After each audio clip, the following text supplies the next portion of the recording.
जय हिंद, वंदे मातरम। स्वागत है आप सभी का फ्री एग्जाम यूट्यूब चैनल पर। दोस्तों, अगर आप झारखंड जेएफडब्ल्यूसी की परीक्षा देने वाले हैं तो आज हिंदी का शानदार प्रैक्टिस सेशन होने वाला है, जिसमें हमने केवल वही प्रश्न शामिल किया है जिस प्रकार के प्रश्न आपके एग्जाम में देखने को मिलेंगे। तो चलिए सेशन को प्रारंभ करते हैं और पहला शानदार प्रश्न देखते हैं।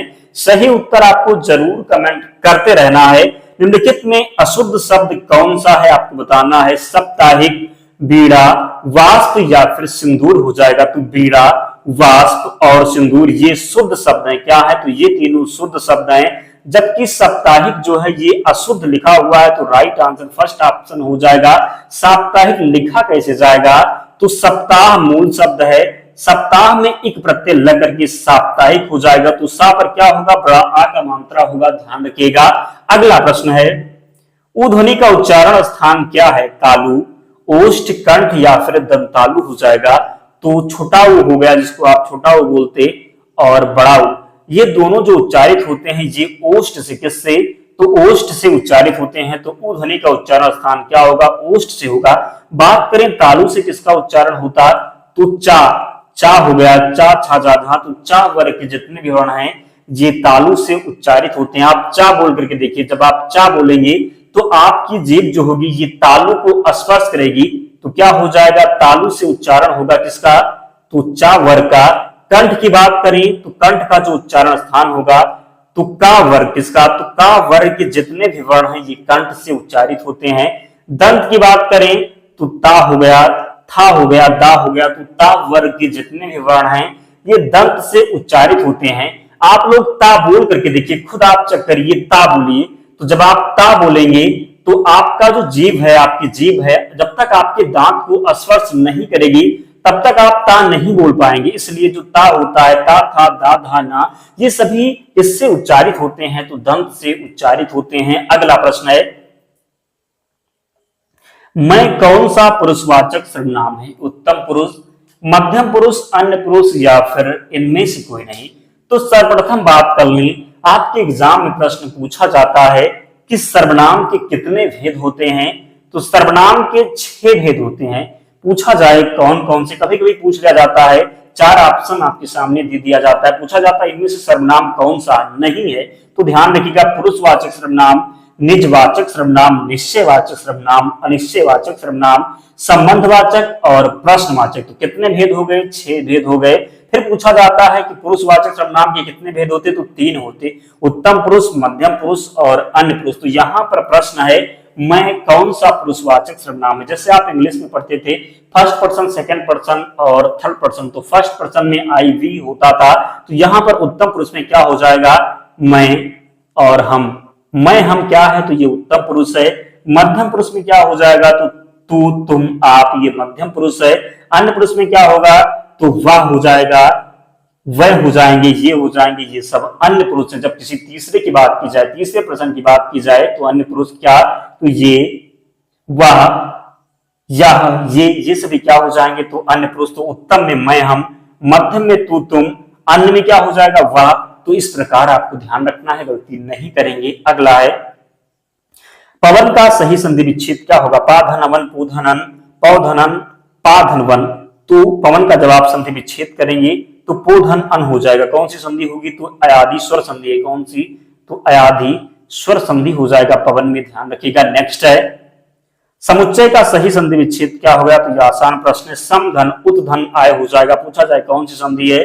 तो व्यंजन संधि आसान है। नेक्स्ट है, अध्यापक शब्द का स्त्रीलिंग रूप क्या होगा? अध्यापक शब्द का स्त्रीलिंग रूप क्या होगा? अध्यापिका। अध्यापिका किस प्रकार लिखा जाएगा? तो अध्यापक में कौन सा प्रत्यय लगाएंगे? तो इका प्रत्यय लगेगा। तो क्या हो जाएगा? अध्यापिका। क्या? तो अध्यापक में इका प्रत्यय लगा करके अध्यापिका बना दिया जाएगा। तो ये स्त्रीलिंग हो जाएगा। नेक्स्ट है, यथासंभव में कौन सा समास है? बताना है, यथासंभव में कौन सा समास है? द्विगु, तत्पुरुष, अव्ययीभाव या फिर क्रमधारय। पूछा जाता है कि सर्वनाम के कितने भेद होते हैं? तो 6 भेद होते हैं। यथासंभव, तो संभव में यथा उपसर्ग लगा हुआ है। क्या? तो यथा उपसर्ग लगा हुआ। अगर आपने हमारी पिछली वीडियो देखी होगी तो निश्चित ही आप गलत नहीं करेंगे। हमने आपको बताया जब भी आपको उपसर्ग लगा हुआ मिल जाए, यथा हो गया, आजीवन हो गया तो आजीवन में अ उपसर्ग है तो क्या हो जाएगा? अव्ययीभाव। जब भी आपको उपसर्ग लगा हुआ मिल जाएगा तो तो अव्ययी भाव समास लगा देना आपका राइट आंसर हो जाएगा। द्विगु में क्या होगा, तो संख्यावाची पहला पद होगा। तत्पुरुष में क्या होगा, तो कारक चिन्हों का लोप होगा। कर्मधारय में क्या होगा, तो विशेषण विशेष का संबंध होगा। कर्मधारय में विशेषण विशेष का संबंध जरूर आपको मिलेगा, तो ध्यान रखिएगा। नेक्स्ट है, क्या आप जा रहे हैं, क्या कौन सा निपात है, तो मैंने आपको बताया जब भी प्रश्न पूछा जाए क्या हो जाएगा, आसान है, प्रश्नबोधक है। क्या आप जा रहे हैं, तो प्रश्न पूछ रहा है कि क्या आप जा रहे हैं, तो क्या हो जाएगा, प्रश्नबोधक है। नेक्स्ट है, बीणा पाणी में कौन सा समास है, करण तत्पुरुष, कर्मधारय समास, व वीर समास या फिर द्वंद्व समास। तो मैंने आपको बताया है बीणा पाणी जब किसी तीसरे पद की तरफ इशारा किया जाए तो बीणा पाणी किसको कहते, तो मां सरस्वती को। वीणा कौन धारण किए हुए हैं, तो मां सरस्वती। किसी तीसरे पद की तरफ जब इशारा, तो वह वीर समास हो जाएगा। द्वंद्व समास दोनों पद जहां पर प्रधान हो, जैसे रात दिन हो गया, बीच में योजक चिन्ह, दोनों एक दूसरे के विलोम शब्द हो गए, तो ये क्या है, द्वंद्व समास है। कर्मधारय समास क्या हो जाएगा, तो विशेषण विशेष का संबंध। तत्पुरुष समास में क्या होगा, तो कारक चिन्हों का लोप होगा। अगला है, निम्न में से दीर्घ संधि युक्त शब्द कौन सा है, महेश, दैत्यार्य, सूर्योदय, देवेंद्र। तो महेश में कौन सी संधि है, गुण संधि। सूर्योदय में भी गुण संधि, देवेंद्र में भी गुण संधि। तो यहाँ पर दैत्यार्य जो है, मैंने आपको बताया जब भी दीर्घ आ का मात्रा मिल जाए वहां पर दीर्घ संधि होगा, तो राइट आंसर यहाँ पर दैत्यार्य हो जाएगा, ध्यान रखिएगा। नेक्स्ट है, प्रत्येक में समास है द्वंद्व, द्विगु, अव्ययी भाव या फिर कर्मधारय। तो मैंने आपको बताया कि जब आपको उपसर्ग लगा हुआ मिल जाए, तो यहाँ पर क्या उपसर्ग है, प्रति उपसर्ग है। क्या है, तो प्रति हेतु जब आपको उपसर्ग लगा हुआ मिलेगा तो अव्ययी भाव समास हो जाएगा। द्वंद्व में दोनों पद, द्विगु में पहला पद, संख्यावाची, कर्मधारय में विशेषण विशेष का संबंध। तो प्रत्येक में कौन सा समास होगा, अव्ययी भाव। नेक्स्ट है, प्रतिदिन कौन सा समास है, वो वीर समास, द्वंद्व समास, अव्ययी भाव या फिर द्विगु। तो प्रतिदिन, प्रति उपसर्ग लगा हुआ है, तो जब उपसर्ग मिलेगा तो आसान है, अव्ययी भाव हो जाएगा। नेक्स्ट है, ओह या पिट गया कौन सा वाक्य है, विधिवाचक वाक्य, विस्मयवाचक वाक्य, संकेतवाचक वाक्य या फिर इनमें से कोई नहीं।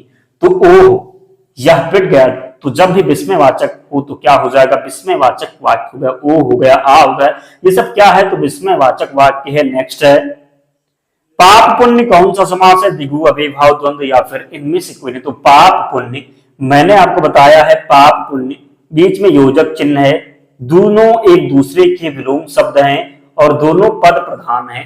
तो जब दोनों पद प्रधान होंगे तो द्वंद्व समास हो जाएगा। क्या, तो द्वंद्व समास हो जाएगा। नेक्स्ट है, तेंदुआ कौन सा शब्द है, देशज, विदेशज, तत्सम या फिर इनमें से कोई नहीं। तो तेंदुआ पूछा गया है।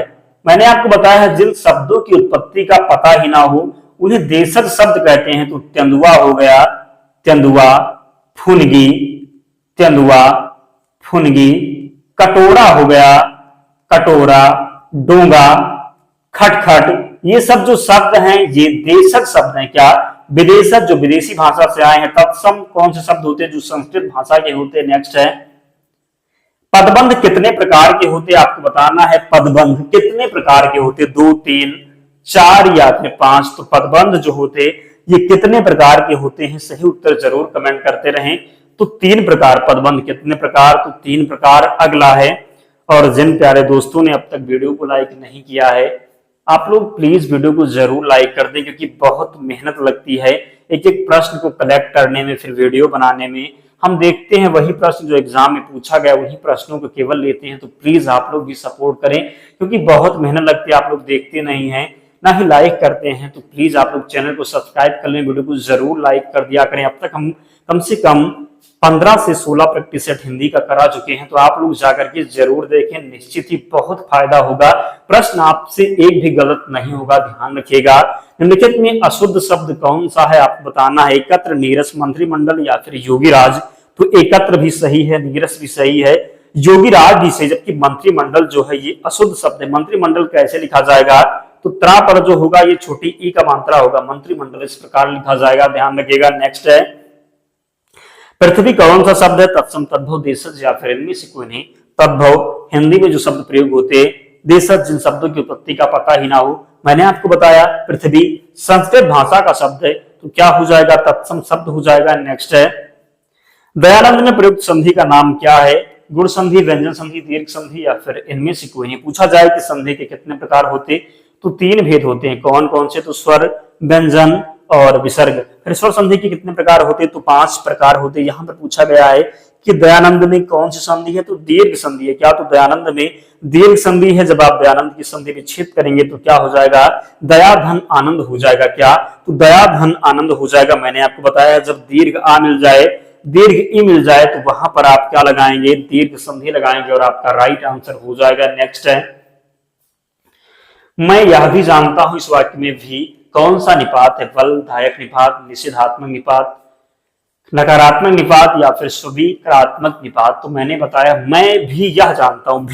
भी क्या है? बलदायक है। तो क्या हो जाएगा? बलदायक निपात हो जाएगा। नेक्स्ट है 21 है ईमानदारी, कौन सा संज्ञा है? ईमानदारी में कौन सी संज्ञा है आपको बताना है। व्यक्तिवाचक, भाववाचक, समूहवाचक या फिर इनमें से कोई नहीं।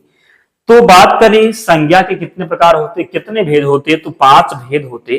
कितने? तो 5 भेद होते। यहां पर पूछा गया ईमानदारी। ईमानदारी भाववाचक जो संज्ञा होती, तो भाववाचक संज्ञा को आप छू नहीं सकते। किस प्रकार ध्यान रखेंगे? तो आप लोग सोचिए, भाववाचक संज्ञा को आप छू नहीं सकते, केवल अनुभव कर सकते। तो ईमानदारी को आप छू सकते हैं? तो नहीं छू सकते, केवल अनुभव कर सकते हैं। क्या हो जाएगा? भाववाचक संज्ञा ईमानदारी में हो जाएगा। व्यक्तिवाचक, जब जो दुनिया में अकेला हो, जिसके जैसा कोई और ना हो, नाम हो गया, देश का नाम हो गया, क्या है? ये सभी व्यक्तिवाचक संज्ञा है। समूहवाचक, जब पूरे वर्ग, पूरे समूह का बोध कराया जाए, जैसे सभा हो गया, सभा कई लोगों से मिलकर बनती है, पूरा समूह होता है, तो समूहवाचक हो जाएगा। इस प्रकार ध्यान रखिएगा। नेक्स्ट है महेंद्र का संधि विच्छेद क्या है? महोधनेन्द्र, महेधनेन्द्र, महाधनेन्द्र या फिर इनमें से कोई नहीं। तो महेंद्र का जब आप संधि विच्छेद करेंगे तो महाधन इंद्र हो जाएगा। क्या? तो महाधन इंद्र हो जाएगा। पूछा जाए कौन सी संधि है? तो गुण स्वर संधि है। क्या? तो गुण स्वर संधि। मैंने आपको बताया जब ए मिल जाए, ए का मात्रा मिल जाए तो गुण संधि लगा देना, आपका राइट आंसर हो जाएगा। और जब डबल ए मिल जाए, जिसको आप ए बोलते हैं, ए का मात्रा, तो वृद्धि संधि होगी। ध्यान रखिएगा। नेक्स्ट है यदि तुम चलो तो मैं भी चलूं, कौन सा वाक्य? विस्मयवाचक, आज्ञावाचक, संकेतवाचक या फिर निषेधवाचक? तो यहां पर संकेत दे रहा है। क्या कह रहा है कि यदि तुम चलो तो मैं भी चलूं, तो संकेत दे रहा, तो क्या हो जाएगा? संकेतवाचक वाक्य हो जाएगा। नेक्स्ट है वर्णों के समूह को क्या कहते हैं? समूह शब्द, संयुक्त शब्द, वर्णमाला या फिर इनमें से कोई नहीं। तो वर्णों के समूह को वर्णमाला कहते हैं। क्या? तो वर्णमाला कहते हैं वर्णों के समूह को। पूछा जाए कि वर्णमाला में कुल कितने अक्षर हैं? तो 52 है। कितने? तो 52।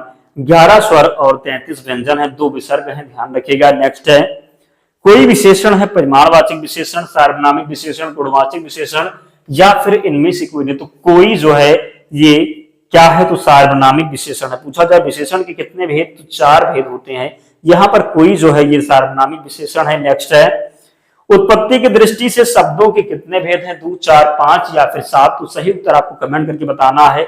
उत्पत्ति की दृष्टि से शब्दों के कितने भेद हैं? तो 4 भेद। कितने? तो उत्पत्ति की दृष्टि से शब्दों के 4 भेद हैं। नेक्स्ट है सर्वनाम के कितने प्रकार होते हैं? तो दूसरे प्रश्न में ही मैंने आपको बताया था सर्वनाम के कितने? तो 6 प्रकार होते। कितने? तो 6 प्रकार होते। 3, 4, 5, तो 6 यहां पर दिया हुआ है। राइट आंसर हो जाएगा। 28 है इनमें से कौन सा शब्द संज्ञा से बना हुआ विशेषण है? कृपा, जाति, नमक या फिर कुलीन? तो कुलीन जो है ये संज्ञा से बना हुआ विशेषण है। क्या है? तो कुलीन। कुल जो हो जाएगा संज्ञा, तो कुलीन जो है ये संज्ञा से बना हुआ विशेषण है। नेक्स्ट है लंबोदर में, लंबोदर जो है ये कौन सा शब्द है? बताना है। लंबोदर कौन सा शब्द है? रूढ़, यौगिक, योग रूढ़ या फिर ये सभी? मैंने आपको बताया है जब किसी तीसरे पद की तरफ इशारा हो, जितने भी बहुवीर समास के उदाहरण हैं ये सभी क्या होते? तो योग रूढ़ होते। तो लंबोदर, लंबा है उधर जिसका, किसको बोलते? भगवान गणेश को बोलते। किसको? तो गणेश को बोलते। तो किसी तीसरे पद की तरफ इशारा क्या हो जाएगा? योग रूढ़।